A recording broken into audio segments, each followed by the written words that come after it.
Good morning, friends. Today the topic is mitosis. Mitosis division. Mitosis division का मतलब क्या होता है?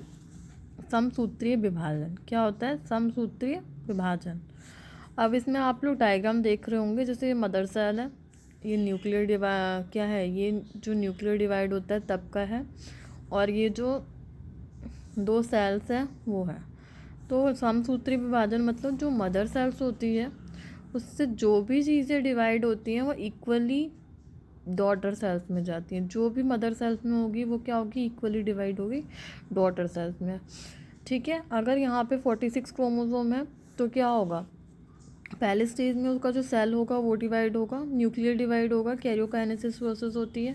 फिर साइटोकाइनेसिस में जो उसका सेल होता है वो डिवाइड हो जाता है, और डॉटर सेल्स में भी क्या होता है, इक्वल क्रोमोसोम डिवाइड हो जाते हैं 46. तो इसी को हम लोग क्या करेंगे, पूरा थ्योरी नोट्स में डिटेल में पढ़ेंगे. ठीक है. कैरियोकाइनेसिस और साइटोकाइनेसिस क्या होता है. कैरियोकाइनेसिस के 4 भाग होते हैं. प्रोफेस, मेटाफेस, एनाफेस और टीलोफेस. क्या होता है, profess, metaphase, anaphase and telophase. अब आ जाते हैं हम लोग माइटोसिस डिवीज़न में. इसका पूरा डेफिनेशन देख लेते हैं हम लोग. It is also called indirect cell division, somatic cell division और इक्वेशनल डिवीज़न. सोमैटिक सेल्स क्या होते हैं, जो हमारी बॉडी में प्रेजेंट होते हैं उनको हम सोमैटिक सेल्स बोलते हैं, और वो क्या करते हैं, वो इक्वली डिवाइड होते हैं. ठीक है. माइटोसिस में in a mature somatic cell divided in such a way of chromosome number kept in a constant daughter cell से equal are to those parent cell. जो डॉटर सेल्स होती है वो बिल्कुल पेरेंट सेल से इक्वली डिवाइड होती है. ठीक है. उसको हम लोग क्या कहते हैं, माइटोसिस. क्वांटिटिव और qualitative similar to the parent cell, so it is called equational division. इसीलिए हम इसको क्या कहते हैं, इक्वेशनल डिवीजन भी कहते हैं. जैसे मैंने आपको डायग्राम में बताया, जैसा पेरेंट सेल होगा वैसे ही बिल्कुल सेम डिक्टो डॉटर सेल्स होंगी. इसीलिए इसको हम क्या बोलते हैं, इक्वेशनल डिवीज़न भी कहते हैं. मतलब अगर पेरेंट सेल के पास 46 क्रोमोसोम होंगे तो मदर सेल्स डॉटर सेल्स के पास भी 46 क्रोमोसोम ही होंगे. और हम लोग हिंदी में भी उसको क्या कहते हैं, माइटोसिस को समसूत्रीय विभाजन. अब देखिए यहाँ पे हमारा पहला स्टेज है इसका, प्रोफेस. प्रोफेस में क्या कर, सबसे पहले क्या होता है, यहाँ पे जो हमारे क्रोमोसोम्स हैं सेल के अंदर, वो अर्ली प्रोफेज में और लेट प्रोफेज में कैसे क्या करते हैं. पहले बिल्कुल दूर दूर सेपरेटेड फैले रहते हैं. जेनेटिक मटेरियल जो होता है वो सेपरेटेड फैला रहता है. फिर क्या होता है, सेंट्रोसोम धीरे धीरे अनबाइंडिंग की तरफ चलते हैं. जो जेनेटिक मटेरियल होती है वो धीरे धीरे इसमें अनबाइंडिंग होती है. Genetic material separate to be condense in a genetic material form to be sister chromatic early prophase situation. जो हमारे क्रोमोसोम्स होते हैं वो प्रोफेज स्टेज में सारे अलग अलग होते हैं, लेकिन क्या करते हैं, जैसे ही वो अर्ली प्रोफेज क्या करते हैं, जैसे मान लीजिए ये हमारे क्रोमोसोम दो अलग अलग हैं, अब वो क्या होंगे, वो दोनों जब लेट प्रोफेज में क्या करेंगे, दोनों मीट कर जाएंगे और क्या बना देंगे, सिस्टर क्रोमैटिड्स बना देंगे. ठीक है. सिस्टर क्रोमैटिड्स बना देंगे. अब देखते हैं हम लोग आगे. डिस्कवरी, सबसे पहले जो डिस्कवरी हुई थी प्लांट सेल में स्टरबर्ग ने किया था माइटोसिस का, और एनिमल सेल्स में फ्लेमिंग ने की थी. माइटोसिस का मतलब क्या होता है, माइटो और टोसिस मतलब माइटो मतलब थ्रेड और स्टेट मतलब स्टेट. थ्रेड जैसी स्टेट को हम लोग क्या बोलते हैं, माइटोसिस बोलते हैं. ये दोनों में होते हैं, ये सोमैटिक सेल्स में भी होते हैं, जर्म सेल्स में भी होते हैं. ठीक है. In plant meristematic cells root apex, जैसे मान लीजिए somatic cells and germ cells. Zoology का जब हम बात करते हैं तो somatic cells and germ cells में आ जाता है, और जैसे ही हम प्लांट पे आते हैं तो सबसे ज़्यादा माइटोसिस की डिवीज़न कहाँ पे होती है, रूट अपेक्स में, रूट वाले ऊपर, रूट के ऊपर वाले भाग में, और शूट अपेक्स, शूट के अपेक्स में होती है. ठीक है. और इन मैन स्किन में होती है. ठीक है. अकरेन haploid and diploid cells. 2 phases होते हैं, कैरियोकाइनेसिस और साइटोकाइनेसिस. कैरियोकाइनेसिस में क्या होता है, सेल का जो न्यूक्लियर डिवाइड होता है, और साइटोकाइनेसिस में क्या होता है, सेल का साइटोप्लाज्म डिवाइड होता है.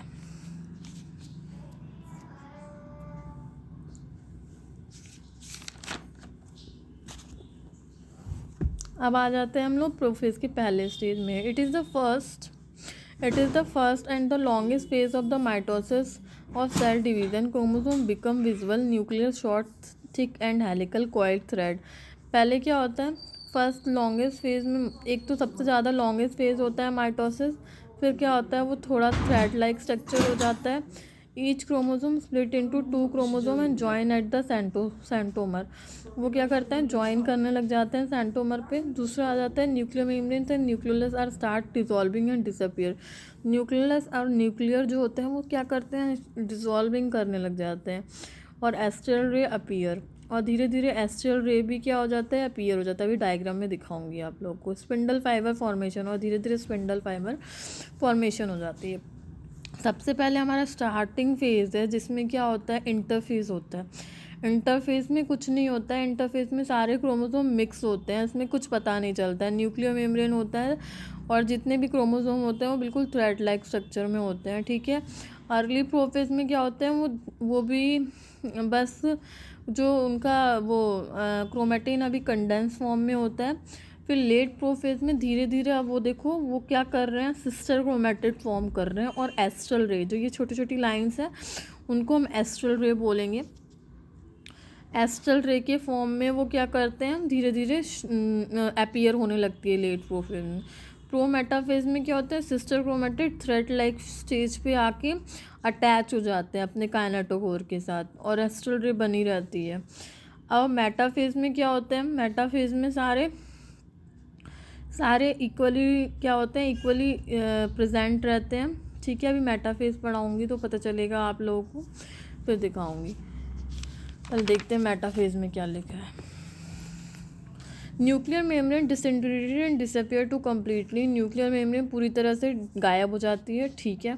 Nuclear membrane spindle fibres are starts appearing and fibre get attach to the chromosome at the centromere. Spindle fibres क्या होती है, वो धीरे धीरे अपीयर हो जाती है और क्रोमोसोम्स से जाके अटैच रहती है. Chromosome become shorter and thick. हाँ, जो क्रोमोसोम्स होते हैं वो शॉर्टर और थिक हो जाता है मेटाफेज स्टेज में.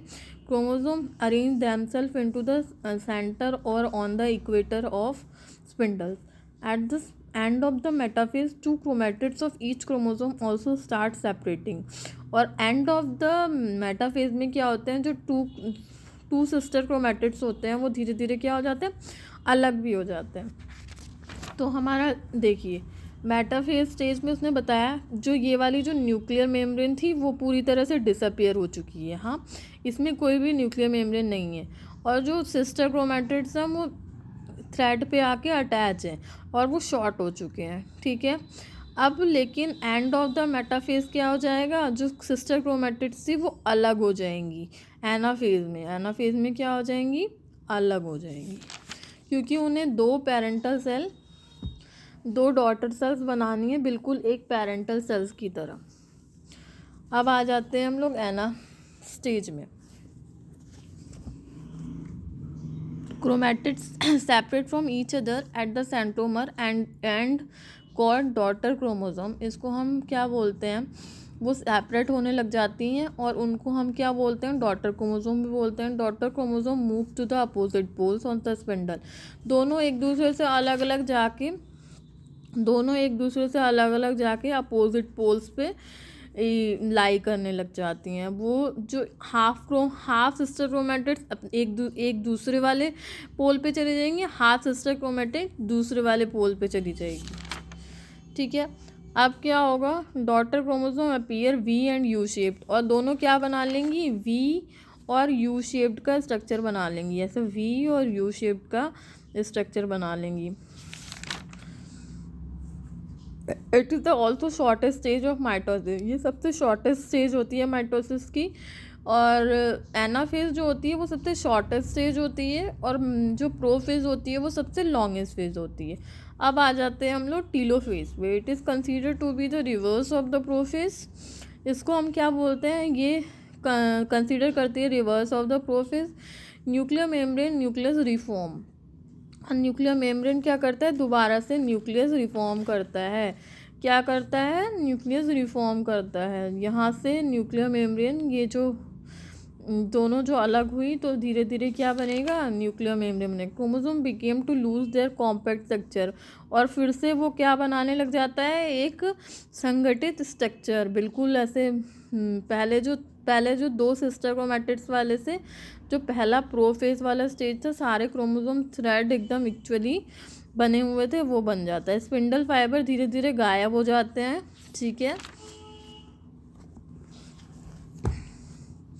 The form the two daughter chromosome, और धीरे धीरे क्या हो जाता है, टू डॉटर क्रोमोसोम बन जाता है। Nuclear are exactly similar to the parent nuclear, और वो दोनों न्यूक्लियस कैसे बिल्कुल बन जाते हैं, पेरेंट न्यूक्लियर की तरह। अब क्या होगा, हमारा साइटोकाइनेसिस होगा। कैरियोकाइनेसिस में क्या हुआ, जो न्यूक्लियस थे वो डिवाइड हो गया। अब साइटोकाइनेसिस में क्या होगा, जो सेल वाला पार्ट है वो डिवाइड होगा। After the nucleus division, the cytoplasm, also the cell plates start appearing across the cell, resulting the separating the two daughter cells.